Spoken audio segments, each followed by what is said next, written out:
नमस्कार आदाब, आप देख रहे हैं ऑन रिकॉर्ड मीरा भाईंदर। मीरा भाईंदर महानगर पालिका का शायद ही कोई ऐसा एक विभाग हो जहां पर भ्रष्टाचार ना हो। मीरा भाईंदर के सभी दफ्तरों में हमेशा आए दिन भ्रष्टाचार की खबरें आती ही रहती है। अछूता रहा था अब तक केवल शिक्षण विभाग, लेकिन शिक्षण विभाग में भी किस तरह का भ्रष्टाचार चल रहा है और भ्रष्टाचार के आरोप लग रहे हैं, ये जानने के लिए, ये दिखाने के लिए हमारे साथ में इस वक्त है महाराष्ट्र नवनिर्माण सेना के उप जिला अध्यक्ष विद्यार्थी सेना के डिसूजा। हम उनसे जानना चाहेंगे कि किस तरह की आपने शिकायत की है और किस तरह के भ्रष्टाचार के आप आरोप लगा रहे हैं। अभी ऐसा है कि 2019-20 जो शैक्षणिक वर्ष था, उस शैक्षणिक वर्ष में 19 जून 2019 को एक जीआर निकला था कि टेंडर प्रोसेस के अनुसार वो टेंडर उस ठेकेदार को दिया जाए। जैसे कि बच्चों का शूज़ है, यूनिफॉर्म है, बैग है, बुक्स है, ये सारी का टेंडर निकालना रहता है। लेकिन शिक्षण अधिकारी ने तत्कालीन आयुक्त को विश्वास में न लेते हुए उन्होंने ठेकेदार का हित समझ के ठेकेदार का हित संभाल के उन्होंने उनको ठेका दे दिया। ये पहली बात तो गलत है और राज्य शासन के इसका जीआर का ये अपमान है।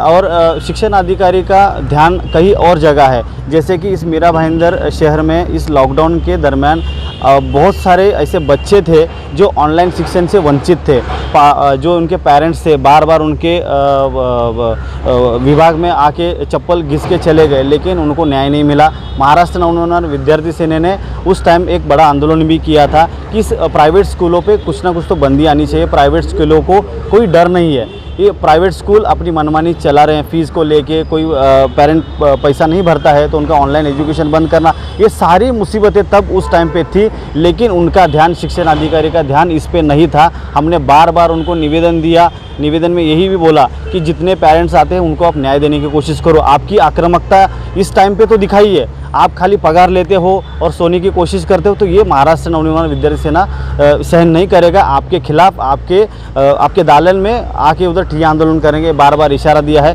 अभी परसों के दिन हमारे जो एडिशनल कमिश्नर साहब है ढोले साहब को उनके एक जहन में एक विषय दे दिया कि गणवेश का 2019-20 के शैक्षणिक वर्ष में ठेकेदार को हित संभल के और कई स्कूल के जो मुख्याध्यापक है उनको विश्वास में न लेते हुए उनको दबाव करके डीबीटी के आधार पर, डीबीटी का मतलब ये है कि आपको स्टूडेंट का अकाउंट बनाना रहता है, उस अकाउंट में पैसा डायरेक्ट प्रशासन डालती है। लेकिन उन्होंने क्या किया कि 10,000 इतने स्टूडेंट इस सरकारी स्कूल में पढ़ते हैं वो दिखा के, लेकिन हालांकि इतनी संख्या उस सरकारी स्कूलों में नहीं है। लगभग 7,000 स्टूडेंट वहाँ पे पढ़ते हैं, लेकिन बाकी के पैसे कहाँ गए। इन्होंने मुख्याध्यापक को प्रेशर करके वहाँ उनसे स्टूडेंट से पैसा वसूल करना और संबंधित उसी एरिया में, स्कूल के आसपास के एरिया में ही वो गणवेश आपको लेना है, ऐसी सख्ती करके उस पैसे में ठेकेदार को, सिपाही को और उनके अधिकारी, संबंधित अधिकारी, उनको मिलके इन्होंने भ्रष्टाचार किया है। हमको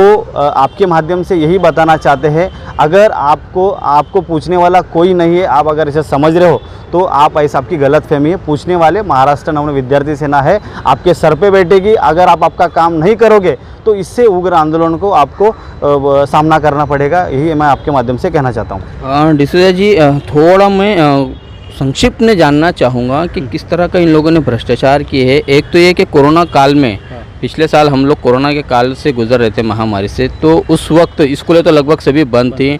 हमारी जो प्राइमरी स्कूलें हैं सरकारी महानगर पालिका की, जिसमें हमारे यहाँ के बच्चे पढ़ते हैं, उन लोगों ने तो स्कूल अटेंड नहीं किए। क्या उन लोगों को जो यूनिफॉर्म की जो बात कर रहे हैं या बाकी और भी जो चीज़ें जैसे बूट है या बैग्स है, ये सब चीज़ें क्या उन लोगों को मिली? और साथ में ही क्या जो ठेका जो निकाला गया था, वो ठेका निकालने के दौरान क्या स्टैंडिंग कमेटी को उसके सामने लाया गया, महानगर पालिका के जो मुख्य जो अधिकारी जैसे मनपा आयुक्त उनके सामने लाया गया? ये सब जो मामला है ये कोरोना काल में कैसे संभव है, वो मैं आपसे जानना चाह रहा हूँ। संभव मतलब ये हुआ कि कोरोना का काल तो मार्च 2020 में चालू हुआ, लेकिन 2019 में ये कैसा होता है कि गणवेश देने का भी एक प्रोसेस होता है। स्कूल स्टार्ट होने के बाद ही आपको पहले मंथ या सेकेंड मंथ में देना होता है। लेकिन हर साल ये प्रशासन इतना सोता है कि स्कूल ख़त्म होने तक भी उनको टाइम पे गणवेश, बुक्स वगैरह नहीं मिलता। ये सवाल तो हमने जब भास्कर राव बाबर थे, सुरेश देशमुख थे, तब से हम सवाल पूछते आए हैं, बराबर। और इनको भी हमने सवाल पूछा कि मैडम आपने अगर गणवेश दिया है तो उसका हिसाब दीजिए।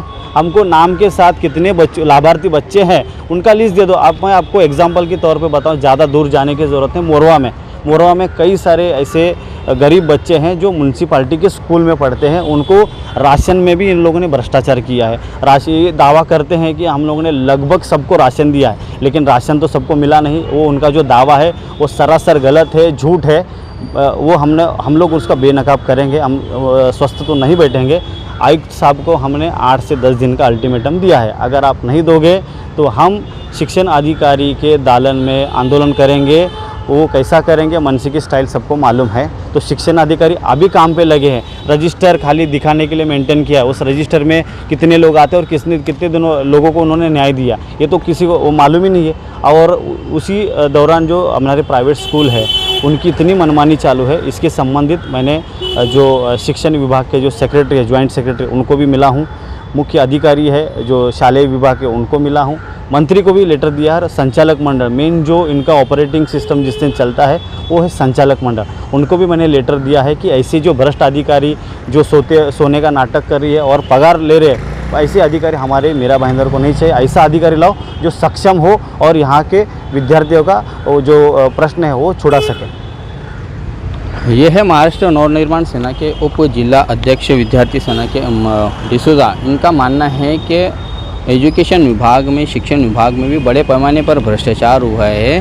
जो लाभार्थी जो बच्चे हैं उनको अब उनके हक के, उनके अधिकार के चीज़ें नहीं मिले हैं। और जो प्रक्रिया जो पूरी की गई थी, जो टेंडर प्रोसेस किया गया था, वो सरकार को या मनपा को विश्वास में न लेते हुए किया गया है, जिसकी शिकायत इन्होंने लगभग सभी संबंधित अधिकारियों से की है। देखना है कि संबंधित अधिकारी क्या इस पूरे मामले की जाँच करते हैं या फिर इस भ्रष्टाचार को भी दबाने की कोशिश करते हैं। इसके अलावा महाराष्ट्र नवनिर्माण सेना ही केवल एक ऐसी राजनीतिक पार्टी यहाँ पर काम करती हुई दिखाई दे रही है जो लोगों की समस्याओं को सुलझाने के लिए, लोगों के जो प्रश्न हैं उनको हल करने के लिए वो काम कर रही है। जबकि भारतीय जनता पार्टी है, राष्ट्रवादी कांग्रेस पार्टी है, शिवसेना पार्टी है, इन सभी पार्टियों के जो विद्यार्थी सेल जो बनाए गए हैं, जो सिर्फ केवल नाम की है, वो विद्यार्थी सेल के जो अध्यक्ष या जो अधिकारी वो पता नहीं कहाँ सोते हुए दिखाई दे रहे हैं। बहरहाल जिस तरह से इस पूरे मुद्दे को लेकर महाराष्ट्र नवनिर्माण सेना इतनी उग्र रूप से यहाँ पर काम कर रही है, उसके चलते प्रशासन पे तो ज़रूर कहीं ना कहीं इन लोगों का दबाव बनेगा और जो भ्रष्टाचार हुआ है उस भ्रष्टाचार की परत दर परत भी